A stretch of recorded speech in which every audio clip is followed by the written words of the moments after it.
আসসালামু আলাইকুম। আজকে আপনাদের মাঝে আমি দেখাবো যে নকশি কাঁথা সেলাই করার পরে যে সাইড দিয়ে পাইপিং দিতে হয়, এই পাইপিংটা সঠিকভাবে দেওয়ার নিয়ম এবং কিভাবে দিতে হবে সেটা সম্পূর্ণ আপনাদের মাঝে আমি প্র্যাকটিক্যালি আজকে দেখানোর চেষ্টা করব।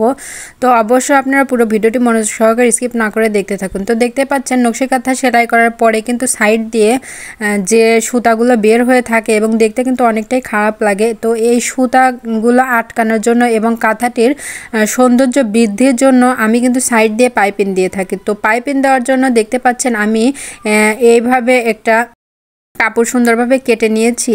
আর এই কাপড়টা সচরাচর কোনো মাপ নেই, আপনারা চাইলে চিকন এবং মোটা করতে পারেন। এই যে দেখতে পাচ্ছেন আমি কিন্তু এক সাইডে লাগিয়ে নিয়েছি। ঠিক এভাবেই কিন্তু আপনারা এই নকশি কাঁথার সাইডে পাইপিং লাগাবেন। তো এক একজন এক একটা পছন্দ করে, এক একজন সাইডে পাইপিং চিকনভাবে দিতে পছন্দ করে, আবার এক একজন মোটাভাবে দিতে পছন্দ করে। তো আপনারা যেভাবে ইচ্ছা সেইভাবেই করবেন। তো এই পাইপিংটা দেখতে পাচ্ছেন আমি এই কাপড়টা কেটে তারপরে যে কাঁথাটা আমার আছে যেটাতে আমি পাইপিং লাগাবো, তো এই কাঁথাটি কিন্তু উল্টো সাইডে ধরে এই কাপড়টা কাঁথাটি উল্টিয়ে তারপরে উল্টা সাইড থেকে কিন্তু এই পাইপিংয়ের কাপড় এভাবে আমি লাগিয়ে নিচ্ছি।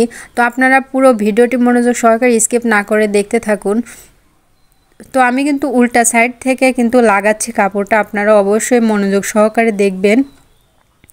আর আপনাদের কাছে একটাই রিকোয়েস্ট, দয়া করে আমার চ্যানেলটি সাবস্ক্রাইব করবেন আর আপনাদের বন্ধুদের কাছে অবশ্যই আমার ভিডিওটি শেয়ার করবেন। তো যাই হোক, আমি যেভাবে করছি আপনারাও কিন্তু ঠিক এভাবেই করবেন, না হলে কিন্তু আপনাদের পাইপিং দিতে সমস্যা হবে। তো পাইপিং সুন্দরভাবে কেটে তারপরে জোড়া দিতে হবে। তো জোড়া দিয়ে একদমই লম্বা সাইজের করতে হবে। তো লম্বা করে তারপরে কিন্তু এভাবে উল্টা সাইড থেকে সুন্দরভাবে সেলাই করে নিতে হবে। আর সেলাইটা যখন করবেন তখন কিন্তু যতটুকু যেভাবে আপনারা সেলাই করবেন ঠিক সেই সোজা মাপেই কিন্তু সেলাই করবেন। তো এক জায়গায় চওড়া এক জায়গায় চিকন কোনোভাবে এরকম করা যাবে না, একই মাপের কিন্তু এভাবে করতে হবে। তো দেখতে পাচ্ছেন আমার কিন্তু এক সাইডে করা হয়ে গেছে। তো আমি এখন যতটুকু বাড়তি কাপড় ছিল সেই কাপড়টা কিন্তু আমি কাটারের সাহায্যে কেটে নেব। যেহেতু আমার হাতের কাছে কেচি ছিল না, এই জন্যই কিন্তু আমি কাটার দিয়ে কেটে নিয়েছি। তো এই যে দেখতে পাচ্ছেন আমার কিন্তু সেলাই হয়ে গেছে। তো আমি এখন কাঁথাটি এখন সোজা সাইডে করব। তো সোজা সাইডে করার পরে কাপড়টাকে আমি মেলে নিব সুন্দরভাবে সোজা সাইডের দিকে। আর বাইরে যতটুকু কাপড় আমি ভেঙে দিব ঠিক সেভাবে সোজাভাবে সুন্দর করে যতটুকু আমার দরকার ঠিক ততটুকু কিন্তু করে একদম সাইড দিয়ে সুন্দরভাবে আমি সেলাইটা করে নিব।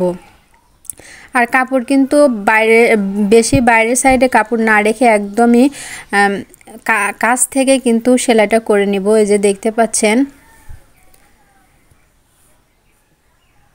আসলে এটা একদমই সহজ, মানে পাইপিংটা একদমই সহজ, শুধুমাত্র একটু দেখলে আপনারা সেলাইটা করতে পারবেন। আর মেশিনের নকশি কাঁথায় তো পাইপিং না দিলে কাঁথা সৌন্দর্যই বৃদ্ধি হয় না। তো পাইপিং দেওয়ার পরে কাঁথা দেখতে কিন্তু হাজার গুণ সৌন্দর্য বেড়ে যায়।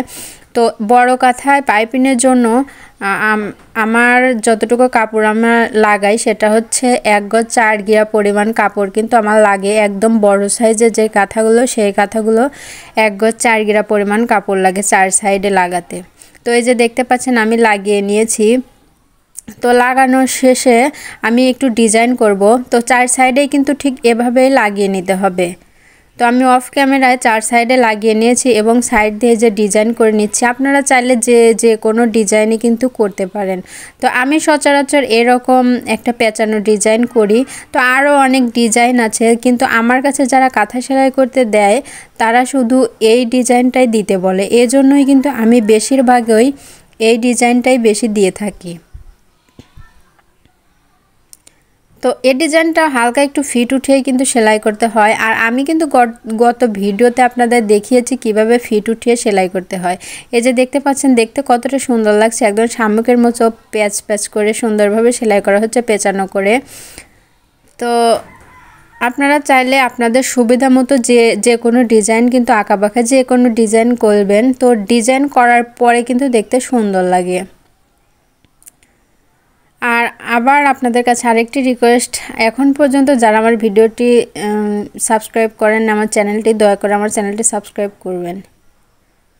আমি কিন্তু নতুন নতুন ডিজাইনের নকশি কাঁথা আপনাদের মাঝে প্রতিনিয়ত শেয়ার করার চেষ্টা করি। তো আপনাদের এই ভিডিওটিতে যদি কোনো কিছু বুঝতে সমস্যা হয় তাহলে অবশ্যই দয়া করে কমেন্ট বক্সে জানিয়ে দিবেন। আমি আপনাদের কমেন্টের উত্তর ইনশাল্লাহ দেওয়ার চেষ্টা করব। তো যাই হোক, আশা করি এই ভিডিওটি দেখার পরে আপনাদের আর এই সাইডে পাইপিং দেওয়া নিয়ে কোনো সমস্যাই হবে না। তো আজকের ভিডিওটি আর লম্বা করব না। আজকের এই ভিডিওটি আপনাদের কাছে কেমন লাগছে অবশ্যই কমেন্ট বক্সে জানিয়ে দিবেন। তো দেখতেই পাচ্ছেন কাঁথাটি কিন্তু নিচ পাশে এবং উপর পাশে দেখতে কতটা সুন্দর লাগছে। তো পূর্বে কেমন ছিল আর এখন কেমন হয়েছে দেখতেই পাচ্ছেন। তো ভিউয়ার্স, আজকে এ পর্যন্ত, আর কথা বাড়াবো না। আল্লাহ হাফেজ।